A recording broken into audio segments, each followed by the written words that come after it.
Hello and welcome to NCTV Spring Break episode. I'm Preston Knight, reminding you that we're mere minutes away from glory and freedom. We have very many interesting stories today, including guns in school and the discovery of new Earth-like planets. Our first story has to do with something of some importance here in the old cowboy state: guns, and more specifically, guns in school.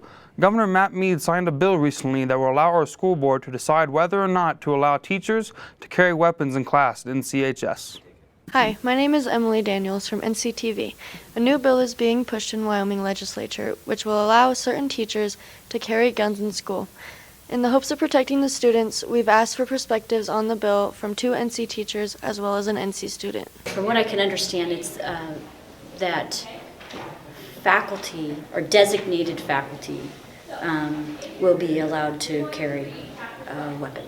The bill, House Bill 194, is a proposal to allow school district employees who have a conceal and carry permit where they could have weapons on them, I guess, in school. I'm not from Wyoming, right? I grew up in Minnesota. I've lived in New Mexico. I've lived in France and many other parts of the world.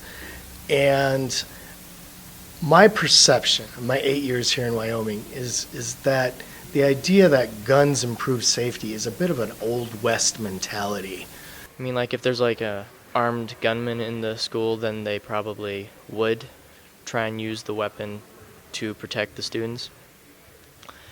But, I mean, like, if it's something not as severe as that, they might not need it for that. No system is going to be 100% perfect.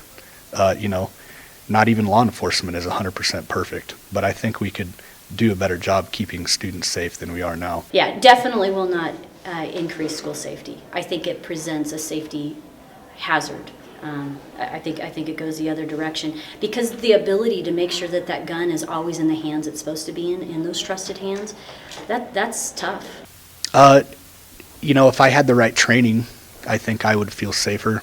And even more important than my safety, I think I would feel like if there was a situation where there was a person intent on doing harm to my students, I would be better able to protect them, which would be my primary concern. I'm going to make the argument that no teachers should be allowed to carry. And here's where I'm coming from with that. I served in the U.S. Army for 8 years, and included a 2-year deployment in Iraq. And historical studies, and then also from my own observations being in a combat zone, show that even trained soldiers, the first time they come under fire, do not return fire appropriately. So for me, I see it more as a liability than a protective piece. I think there's more that could go wrong than right with something like this. If something bad happens, to protect the students, and I'm pretty sure that since they went to college to become a teacher, that they would be willing to protect the students with the gun. So yeah, I would feel safe with any teacher having a gun. Yeah. I'm only in support of it if there's, psychological evaluation and training and education that parallels what law enforcement have to go through. We spoke with Raymond Catalier, a school board member, about this bill, and this is what he had to say. The purpose of the bill is to allow school districts the opportunity for their district employees to carry guns in schools. He specifies this is not mandatory, but is a possibility. The bill creates framework for districts to create their own policies, provides an application process to allow individuals to apply to carry. Raymond says that's next for the bill is up to individual school districts, and they must determine if that's something that the district needs. And he says that there will likely be much discussion before this is determined necessary. Up next, NCTV reporter Nicholas Smith conducted a FaceTime interview with cinematographer Lucas Lee Graham to learn about his career in cinematography and his thoughts about cinematography in the future. Grab your popcorn, sit back, and enjoy the show. Hi, I'm Nicholas Smith with NCTV. Today, we got a special interview with Lucas Lee Graham, past NCTV student and cinematographer. Let's learn more about his amazing life and his amazing career in the world of cinematography. I don't think anybody knows what film's going to be like in 10 years. I don't think they know what it's going to be like in a year. Everything's just changed so much lately with digital distribution and, people making films in Instagram and other things. I think that's hard to predict. I do think that the big blockbuster movies, like tentpole movies, are just going to keep getting bigger. And I think they'll sit in theaters longer than they have currently,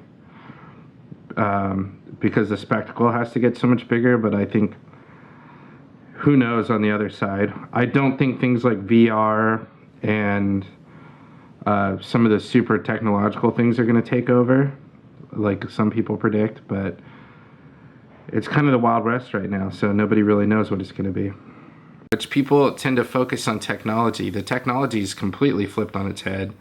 My first job was on the TV show ER, and I was literally a film loader. I put film in a magazine, like the Mickey Mouse ears things that go on the top of a camera. So obviously, very few things are shot on film anymore.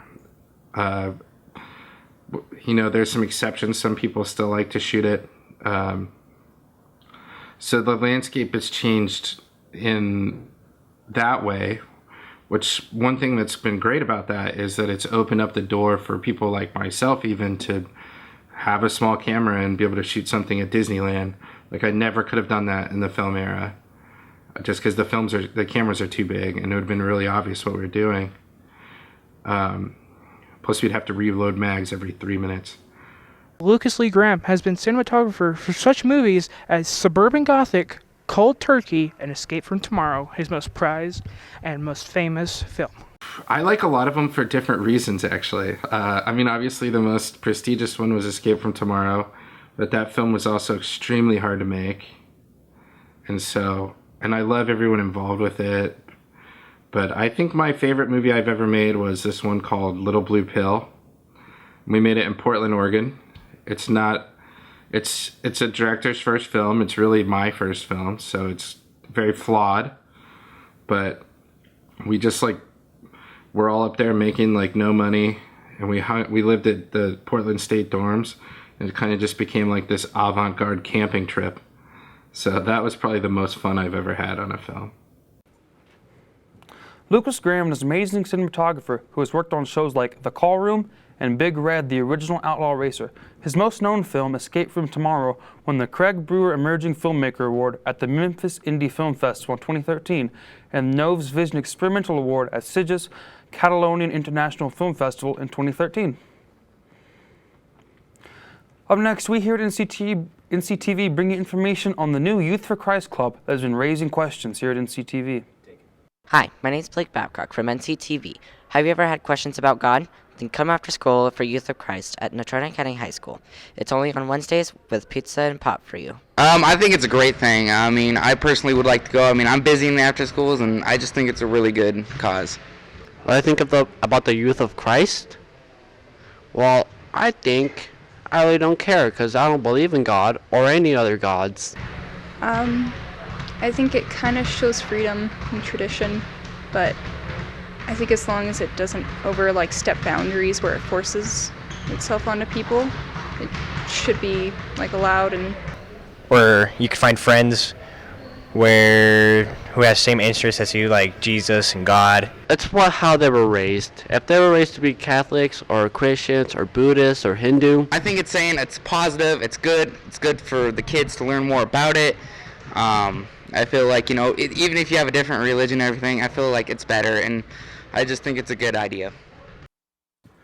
Now we have our trivia question. Which way does water drain, clockwise or counterclockwise?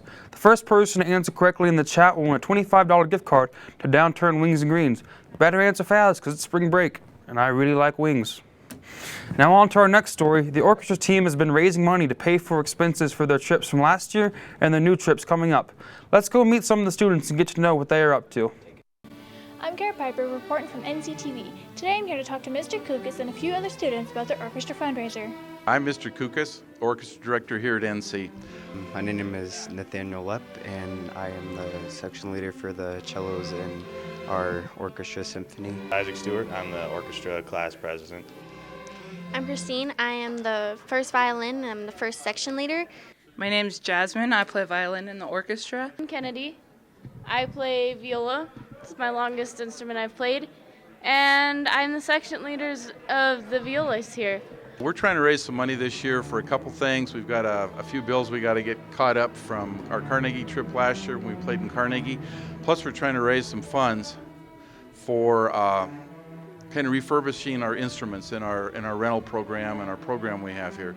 I've been playing the upright bass since 5th grade when I was allowed to, but I played the electric bass before then. The most important thing about the fundraiser to me is being able to help out our orchestra family, get new instruments, new strings, and make everything sound better. We've posted statuses on Facebook and Twitter and things to get the word out there for our fundraisers.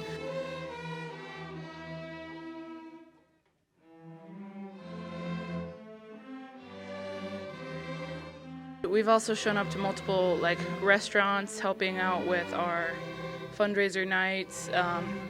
We'll all be baking cakes and stuff like that to help out as well. So far, what I've done to help out is we all have a responsibility to hand out all of the flyers for each fundraiser, and I personally one day went out and shoveled snow to raise some money, and I gained $15 from that. So. Okay, we've raised about $2,000 so far. We need to go another $2,000. So if you see us out there selling things and trying to raise funds, please come and help us out. We sure would appreciate it.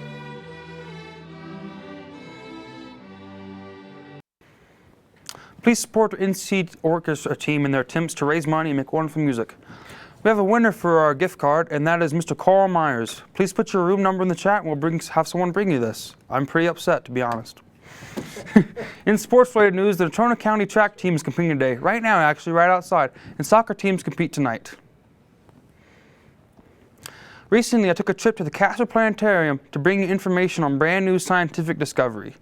We talked to NC student Cayman Finley to find out more. Recently, scientists announced the discovery of 7 new Earth-like planets. We here at NCTV went to the planetarium to find out more. One of the space telescopes here, the group of scientists working there, they found an interesting star system which they named TRAPPIST-1 after the mission that was finding the star, I believe. And they found 7 planets in there. The star itself is it's a little red dwarf, and they found 7 planets orbiting it. And those 7 planets are very exciting because 3 of which are in what we call the Goldilocks zone, which is pretty self-explanatory, actually. It's the place where it's just far away enough to not be too hot, but just close enough to not be too cold, which makes it the right temperature for liquid water to exist on the planet and possibly life and other life-like chemicals at the same time. There very possibly could be life there, given that we have possibly found traces of life already on other planets and signs of life on multiple planets, in fact. This system in particular is just so exciting because we found so many places where life could be at the same time. And we believe there is a very, very strong possibility that in the future, if we ever decide to establish life on that planet, it would be pretty easy for us. Up next, we have a story where our very own Kason Blurblammer and Audie Boss interviewed Eric Wimmer at the Nicholas Art Museum about the Casper Photography Association and their exhibit, the other exhibits and events at the museum. I'm Audie Boss, and we're down here at the Rosenthal Gallery in the Nicholas Museum, and we're going to check out the photography shoot with Eric Wimmer. The association was made to maximize both entertainment and talent of photographers. The photographers are local and they are both professional and amateur. There's a few that stand out that are fun.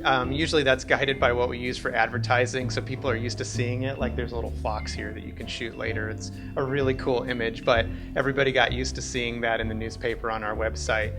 But no, because what's great about a group show is there's something for everyone. So it's not just one style. It's not wildlife or landscape or portraits. There's everything represented here, which means that each person that comes in is going to have their own opinion as their personal favorite. Photography, at least once a year. This show is an annual show that we've done 3 years now. Otherwise, it's up to that year's programming. So depending on what shows I book that year, there will be a second photography show later this year because of the solar eclipse. We're going to do images of NASA space photography, so that'll be pretty cool. But otherwise, it would be typically once a year there's a photo show in here. Cost is $5, but if you're a student, you can, if you're a student up at the college in the arts program or at NC, I believe, you can get in for free. Also, during the months of late April into early May, we'll be having the High School Art Symposium, which we do every year, and we have an NCHS art show, and that'll be free admission for that whole time period also. Casper Photography Association is dedicated to providing opportunities for area photographers. Pictures are taken in and out of the United States. As far as this gallery goes, locally, we do the Casper Photography Association show every year, so if you're part of that, there's a great opportunity. We also partner with NCHS for the art show, so if you're an art student in Sheila's class, you usually have an opportunity to show. Otherwise, no, it's more geared towards professional working artists that submit proposals, and we go through and select shows and book a couple years out, and that's how the rest of the galleries are designed as well. So. Unless you're part of a local group that's already associated with some of these annual shows, you play the game like everybody else and really work your way up into showing into a museum. That was your Casper Photography Association exhibit down here at the Rosenthal Gallery, the Nicolason. And the hours are Tuesday through Saturday, 10 to 5, and Sunday, 12 to 4. We'd like to say thank you to the Nicolason for allowing us to get a good look at those beautiful photos and giving us some insight into the process behind the museum exhibits. I'd also like to apologize to Kaysen Yearhammer. It seems I accidentally mispronounced his name. It's still under debate. But that's all for us today here at NCTV. Have a great spring break, and we'll see you when you get back. As always, stay classy, NC. We're out. What's with the echo there at the end?